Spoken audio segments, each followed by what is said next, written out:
semuanya, balik lagi di channel YouTube gua, Giovanni Tobia, dan kali ini kita akan nge-review speedometer digital. Nih lihat ya, itu kameranya agak kayak gitu.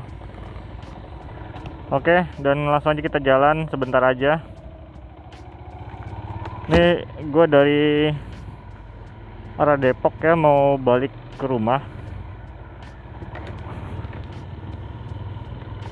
Oke, ya. Gue nggak bisa lama-lama karena kameranya tuh terlalu ke bawah, ngezoom banget pastinya, dan nggak bakal enak ditonton lama-lama. Gue cepet aja. Jadi ini speedometer digital, dan gue sebelumnya tuh udah nyari-nyari ya, kayak misalnya kelemahan motor ini tuh apa sih. Kan kalau dilihat dari ujung depan sampai belakang tuh desainnya udah oke, tapi kok kayak ada yang kurang gitu kan. Dan ternyata setelah gue cari-cari, oh speedometernya masih analog, full jarum gitu. Jadinya gue juga agak kecewa ya, bukan kecewa sih sebenarnya, kurang puas karena tampilan speedometernya jelek banget gitu. Iya, menurut gue itu kurang ya, yang originalnya tuh ya.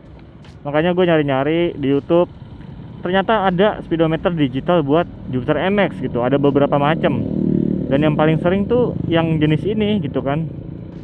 Akhirnya gue cari-cari linknya, gue cari harganya berapa, pembeliannya, pemasangannya.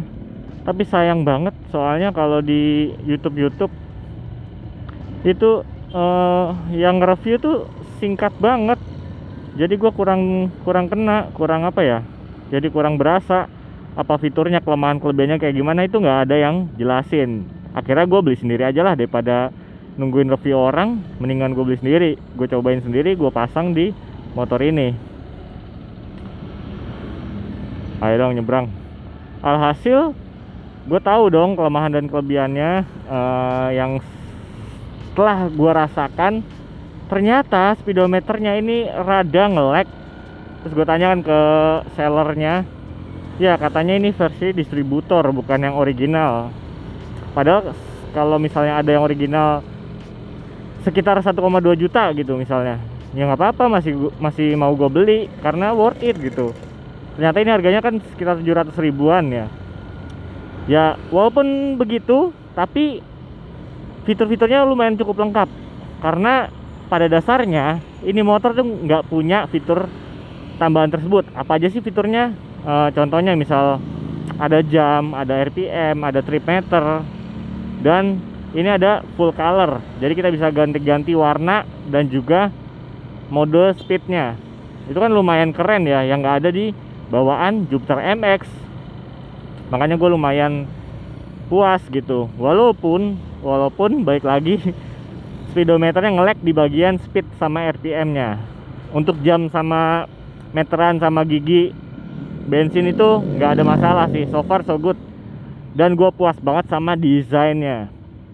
Jadi karena desainnya ini udah negatif display, kalian bisa lihat ya, di bawah terik matahari dengan mata gua sendiri ini sangat jelas, dan apalagi negatif display. Jadi nggak kalah sama motor-motor yang udah di atas, misalnya di atas 20 juta, udah ada RPM, ada jam, ada trip meter, dan negatif display gitu kan. Jadi ya gue puas banget dengan speedometernya. Untuk pemasangannya emang nggak plug and play, padahal di deskripsi plug and play. Ya banyak banget yang mungkin kalau dibilang plug and play salah kaprah ya. Plug and play kan artinya pasang cabut pasang gitu, nggak perlu ngubah-ngubah apa lagi. Tapi ternyata perlu kabel CDI dirubah sedikit, terus ditambahin kabel body lagi untuk nyambung ke stop kontak supaya baterai cord sama RPM nya tuh jalan gitu kan. Itu kan suatu fitur tambahan yang nggak bisa plug and play. Jadi harusnya di deskripsi ya nggak plug and play sih, menurut gua gitu. Terus untuk warnanya sendiri, dia ada warna biru negatif display kayak gini, terus ada biru yang beneran biru, merah, hijau, ungu, apalagi deh. Kalau nggak salah ada 5, 6 apa 7 warna kalau nggak salah ya. Dan untuk favorit gue sendiri, gue lebih suka yang original kayak gini, negatif display. Jadi lebih terasa OEM, bener-bener bawaan pabrik ya, walaupun nge-lag. Tapi yang paling kepake itu adalah jam ya. Menurut gua nih jamnya kepake banget. Dan sama trip meter itu paling sering gue gunakan, karena kalau gue pergi-pergi pasti gue ngeliat jam itu kan susah ya. Jadi kalau ada di speedometer tuh enak banget, tinggal ngeliat oh gue kesini-sini sekian kilometer berapa jam, itu paling berfungsi. Terus bensinnya juga lumayan keren, jadi digital ya kan.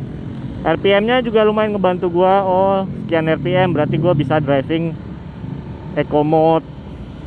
Terus ya kalau warnanya ini tadi ada macam-macam ya, gue biasanya kalau udah malam ya pakai warna merah biar kayak Honda S660 atau mobil-mobil Honda di atas sekian ratus juta gitu kan.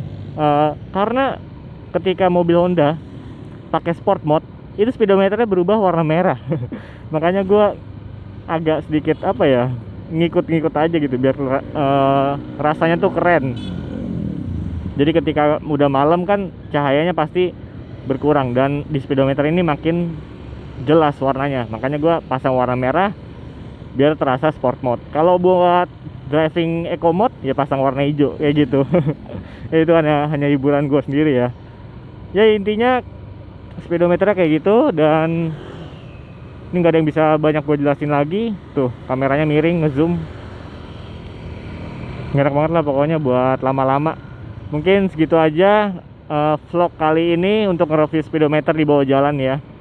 Mudah-mudahan kalian kelihatan. Untuk selanjutnya project apa lagi, mungkin gue bikin jok motor ini pakai MBTEX, ntar next project ya, ditunggu aja. Makanya jangan lupa subscribe dan juga like video ini jika kalian suka. Kasih komentar juga di bawah. Mungkin ada yang nanya linknya di mana atau harganya berapa, komen aja di bawah, nanti gua jawab. Wow. Oke, thank you. See you in the next video. Stay tune terus di channel gua. Tetap jaga kesehatan dan hati-hati di jalan. Bye bye.